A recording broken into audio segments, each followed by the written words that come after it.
Mathanggi numitni nungdang wairam adwaida nupi thilai. Nupi mayumgi midi khitang sawi angang oire haidana. Aduna luhongbadu chahi ama mukti yaithokadauri. Thoisna su satlubadu mayumda halai. Phone da ani do wari sanari Mekirasna. Sahi ma yaithoiromogido. Hoi. Sangmandro. Chahi de angang oire hai bachawne am sawi adugini. Nangsu damai tawduiro. Khangdida. Kaide. Aigine na khangning bagi wani da miyamda. Is nangsin lohong bagi wangakta yare ba. Sada yada baini. Yare nang. Asumna ni duwari kana sanari. Numi mangani muk haukri. Mekiras ki birthday numit ni thoisna tumda ba makai wish piga da ribani haidana ngai duna lay. Mama nabi singa message thana duna. Pung baro chak jana taba matamda thoisna Mekiras da message thai. Happy birthday Yambung, punsi sang na chatminagi si ibani. From the moment I met you, I knew that I wanted to share my life. With you I am so happy that I have you in my life. You are loving, kind and caring. Man, you have always been there for me. I can't imagine my life without you. You are the love of my life and best friend. Love you Yambung. And happy birthday once again. Asi haiduna message to thai, Mekiras miko phade call fat taksili, thoisna da call pai khatli. Thank you sana, nungsibana. Tumdribo Yambo. Tumdri. Kaidoriba. Picture macha amana wish pirakpra haidana ngairibani. Is yam nungsirebo kamai tawne. Haijina no jo. Haijina de. Haijina. Birthday gi kai gi piyo haino Yambo. Nang thamoido. Thamoy yaudradi kamai hingdoiba. Puna hingminarase tokai laidana ba. Puna mafam amada laiminarase. Hauraba mo. Haude. Tumase. Tumningaba. Hayeng pungani dada unasiko. Kuiroida. Fatlauna. Hoi. Asumna ni dusu call thamdakri. Mathangi numit ni. Haina khibagi matung ina thoisna college tagi tholai. Mekiras gate tangai duna lerami. Thoisna tholokpada ubada Mekiras nokmi tawduna gari gi thongdo hangdokpi. Thoisna su gari da kakri Mekiras su driver seat lakduna. Gari ka khatuna gari du thauba hawi. Classic grande da lai thoisna ingangak na Mekiras da yengduna hairai. Kai tawdino Yambo? Kaino? Kai tawdino haiba nang nai sida puraise. Mekiras thoisna gi matawdu lakna rai. Phagi tawni. Yambo, tawnu da dumaina ai chatlage. Asi haiduna gari gi thongdo hangdoke tawi. Mekiras na gari du lok tawsinkri. Thoisna kapli. Kaino Yambo? Thong se hangwa haibane ai chachakhrage ba. Yaroi aina ngamani ngasidi nangna sungam ya ponte. Asi haiduna Mekiras da kumthakri aduga thoisna gi sitlom da laktuna thong hangdorai. Thoisna nang horori matagum kumdakhi aduga gate lom da chatkhri. Mekiras gari lok tawsilamaga thoisna gi matung inai aduga khudang du pharaga jingduna purai. Thoisna talle haibagi mawongda yanduna lei ani dugi matawdu da mafamduna lakliba miyoising loimak yenglai. Mekiras thoisna da tapna. Korino minangbo mi lo yenglari. Lao sasat kuiroi haiba. Talle ai. Lao pammaga pudringaida. Yambo phatta tawnu kona. Phabane lao. Chalase. Kuiroemni pungama mukdangni. Talicho. Mekiras akoibaduna haifet laiduna yengi. Laidiba miyoisingdo aniduda munna yengduna lay. Mekiras masidi kanararoi khanduna thoisnabu pamkhatuna manungda jaglai. Monica ingangakna phamlambadagi haugatuna anidugi manakta lai. Monica ipapa khatna Mekiras ta. Aima, kaidauba yaurage. Khangde, changba tale haidana yalaga lairi. Mi mayam mangsida mina yengarakpadada pammaga puraini. As, aidi ipapa khatlure. Lao. Thoisnana. Yare itom chacharage. Pambayam pam daine pamni achaposa su pammaga chani. Yambo. Yam kana karo mi yengnare. Iton chacharage haiba. Mekiras thoisna bu makhada thambirai. Thoisna mana khaluri duga masa matom ta pakni de kaikhre. Mekiras da hanna yengnam da changkhre. Mekiras matawdu da noktuna lehawi. Monica na. Ibungo gi birthday ni haidana achaposa si tawbani. Aidi khangdabagi dress kanana lakti. Mekiras na. Kaidauge kusini. Monica na. Kaidauge dubo asupazai sidi. Asumna hum do wari watai tawduna chapochari Monica su matom tahankre Ani do lambi da lakpada wa karim hainadi Mekiras asipado thugairi Wa su kar krangna sidana chasile myam sikhar tumange Hasmola chaw Mekiras noklaga phagi oi kai oi Khangdreda wakal zikan pangpha phanara male isam sam nihingba punsine karan turan khanjade ai Thoisna ikai bana mamai do ngak sangangli pakum di pirakti Mekiras thoisna ikai kre khangbadagi makhata na haikidri ani do wa machet amata ngangna da lambi da lai Mekiras ti amu thoisna da yengi thoisna di hanna yenglakti thongnau da yengduna lei amuk su nokningi amuk su lakna khibadu nungai rakti Sum lakpana thoisna oi lekai yauri Gari do khami thoisna bag tagi bag taw box ama Mekiras ta pirami Aduga kumthaduna chatkri sauri bani matawdu sauri bani haidana hanna phawba yenglamdi Mekiras ni matawdu da nokning bana siloiri nungsibagi sangsu hengalapoi ningi box na kanda thamkri mayumda phajana yenglagi khallaba mali mawongdu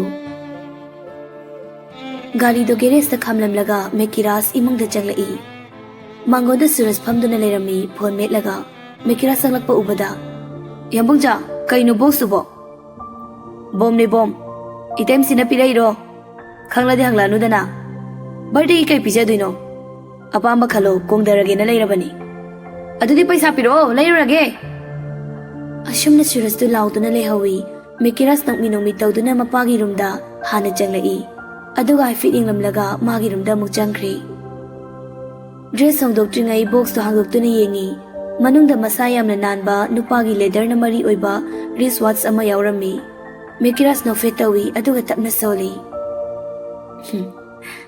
Nangni khalaga adumai ga loinaraga leiragi aigi nakda leirini haina khalage Asi haiduna hana siram libuda lakthoi aduga anawbuda sizili yengbada khitang mamal hanthai Mana nangai sikhiba mayamduga adubu magi maphamdadi magun yamna lei Suraj thongdagi leplaga Yamungcha Kaidawre paisa piro As nang sidiba law Asi haiduna pocket tagi wallet to lawthoi aduga 3k pi Sigai loi lero haira Kharyam lero dana Rojaro lakane Okay Asi haiduna Suraj thokre Mekiras dress hongdoktuna makhada kumtharai Adu hinjang kai ka semba hawi Rojaro shu laktuna punna hinjang thonglai Srinivas ka Mekiras ka kanna kana phamli aduga mani tombana mayai da phambani Roger ahum du yenglaga noi aduga irai Bhalo pajare masen mabai ni na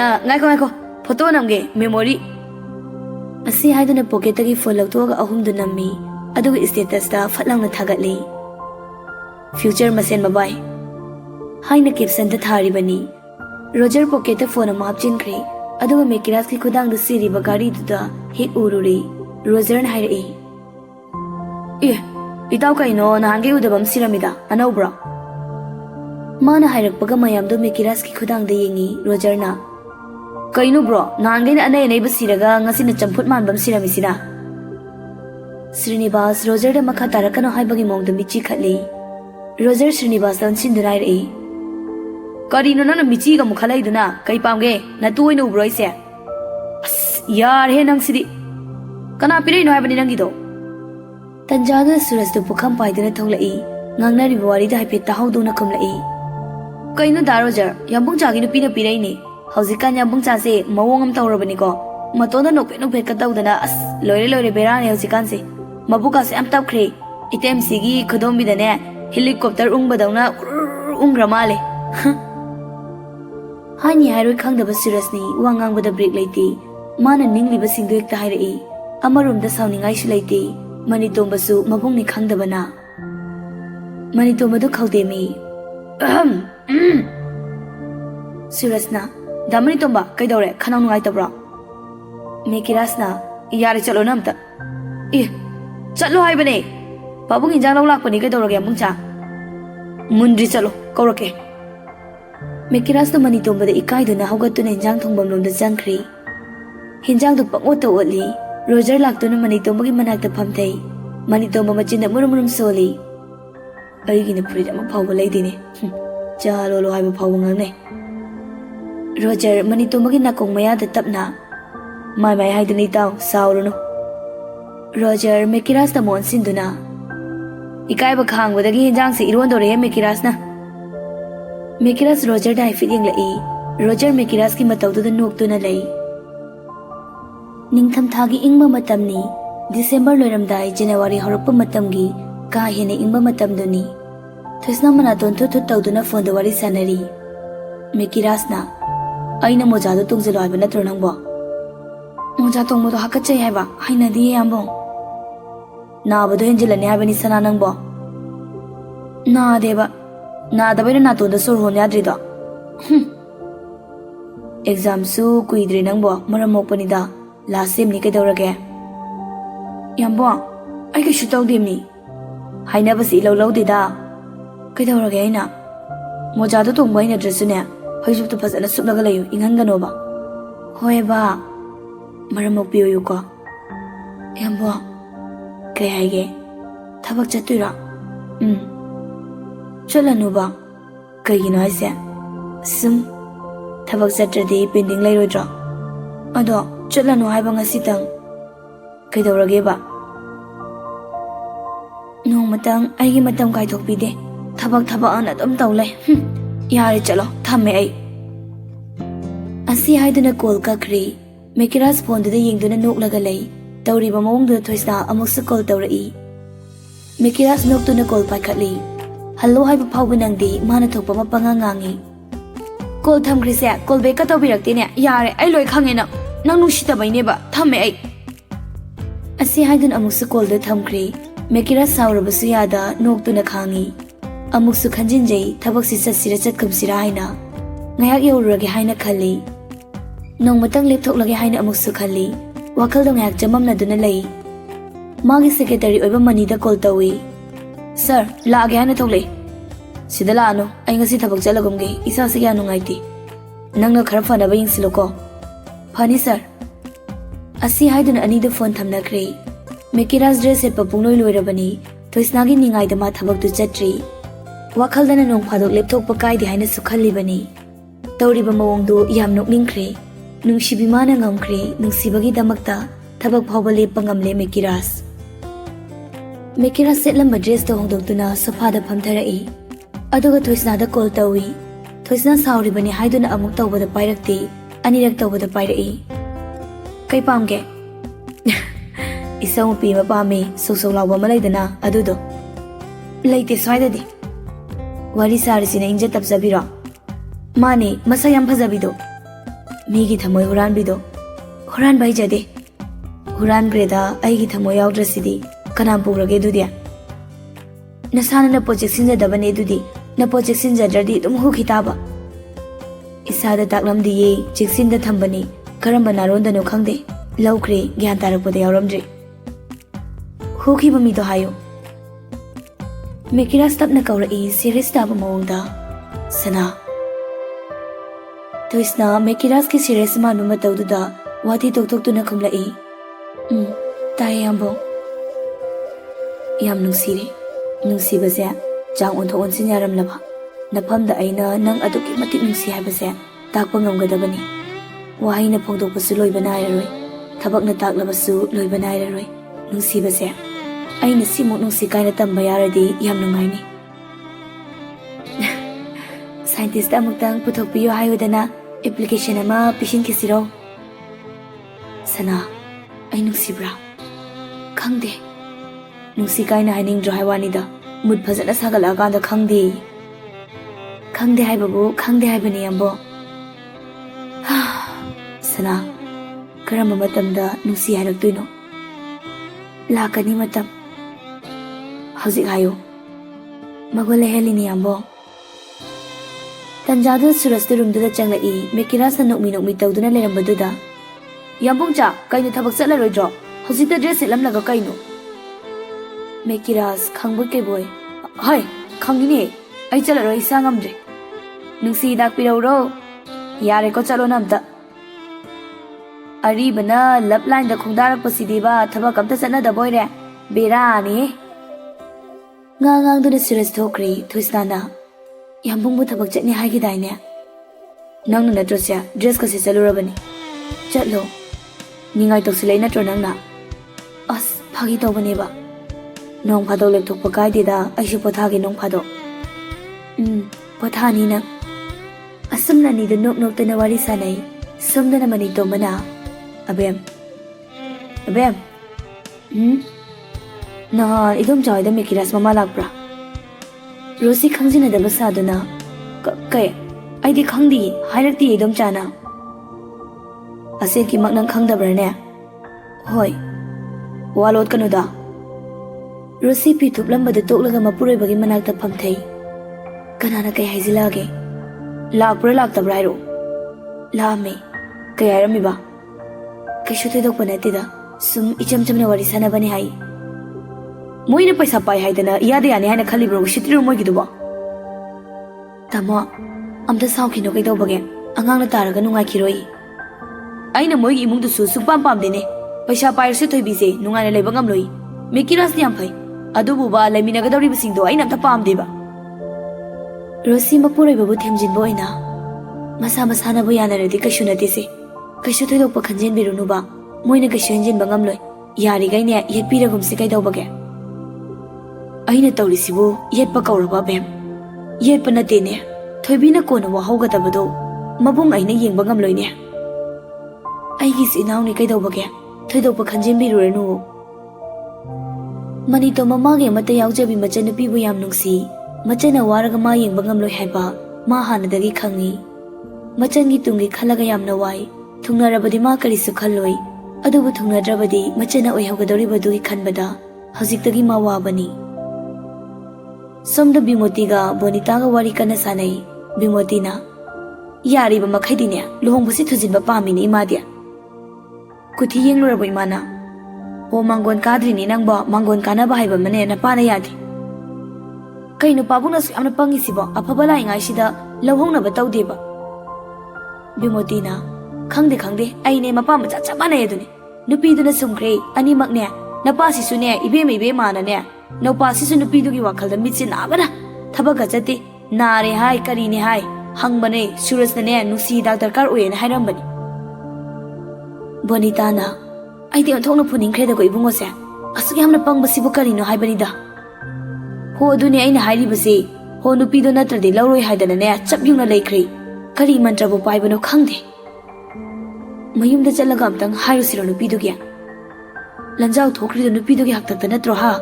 Ko na tapna tawsi bema mana mani nai dabi. As gyan ta dida. Ai ne nupi du angang mingam bi oina tawi ko. Kari no ikai bagam ta khangde kari angang na du bo. Khangde masak tu bu kari da phajage. Ngau bagi ne yengba ya bagi wani. On thok ne yening de da. Mana ne yum sida mau oira badi ne yum si singda doriba. Ar ki aina miyam na ijat laina ikai khumna na hingli baje. Nupi du na lakpa pungoi loi doriba. Asumna ni do wari sana du na lei. Kari thamoi no ni dugi thamoi du khangba ngamdi. Uba ngamdi kanana su. Ashamna tha khara ujinkhri. Thoisna oi gi last sem gi exam su hokri. Exam loi ba numit tu ni. Exam loi raga makhoi uhum du thoklai wari sana duna. Osinna. Nungai graduation su loi re simangai kaino. Rosni na. Master da mukpul lasi dudi. Hoi ne. Thoisna na. College matab su loi shilak le ko. Aduni loishin kre chahi si khangaude. Oshin thoisna da khanging duna. Nang asi na tro che ni haibado. Rosni ingangak na. Kariya. Thoisna ikai rap tawna. Kaino ni nati he. Mani da nang na hagi bani. Rosni do khatli. Asin ki nabani thongna boiro. Nabani na nusi na isa yamna ne uhana ne ba. Thongna ro ai bordagi. Ashi haidana thoisna gi makokta na thai. Oshin na. Hayang dang laki ko. Taning de no ni sidiba. Ahum du nok tu na gate tholai. Gate me kira slip tu na lerami. Na hangai dagi ngasi na thoidok hindok na masana li. Di blue machugi polo shirt ama litli. White machugi jeans ama setli sports shoe black machugi masanan ba matongi. Khudang da thoisna na pirakpa wristwatch tu masizali. Thoisna na pirakpa wristwatch tu manumitu dagi magi gari edu masadagi thadoktri. Tumna suna kanda thamlaga tumbani. Oshin thoisna da lakna rai. Says naire leirame sida Smart ka yam thina oi khale ngasidi. Chalo ngaire. As yare.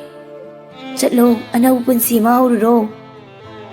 Thoisna ikai dana thoglai aduga Mekiras na lepliba jaga da lai. Mekiras thoisna da nofit tawna yengduna gari thong hangdokpi. Thoisna su kakatuna phamkri. Mekiras su driver seat lomda laktuna phammi. Aduga thoisna da onsinduna nasana yade kaina haidura. Yare. Chalasi dudi. Asumna ni duwari sana duna gari du thauki.